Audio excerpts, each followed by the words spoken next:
So if you're putting new brake pads on your BMW, you can buy the new sensor, the new brake pad sensor, or another trick you can do is to just modify your old sensor, and I will show you how to do that. So I have a caliper from a 335 here, so I'll just show you how to do that. So you have your old sensor, and the sensor goes into the vehicle.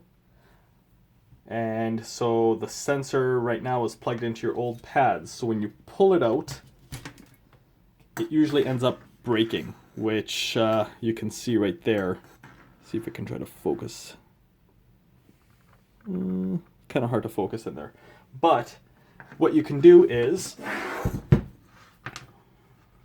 you can just cut off the one end, just like that. And what happens is you have two wires that are exposed. So with the one, you could, whoops. So I don't have the proper gauge here on my wire strippers here, but you just need a little bit. So you have the two wires here. Excuse my dirty hands here. So now you can just kind of twist them together. And then you can reset your sensor. But there's a couple other things you can do just to finish it off here. Twist it together. You can either put a butt connector, crimp it on there. The other thing you can do is you can also just solder it.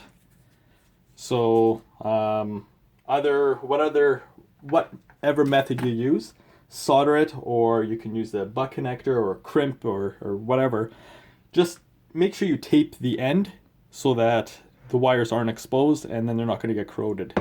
After this, then you can just as easily go and reset your brake pad sensor, or your brake wear sensor. Now, the only downside to this is your car will not tell you what time you need to, or when you need to replace your pads. So just what I end up doing is whenever I switch over my wheels, I will go and just double check the pads. So that's all you really have to do in order to bypass the brake pad sensor. If you have any questions, just send me a message.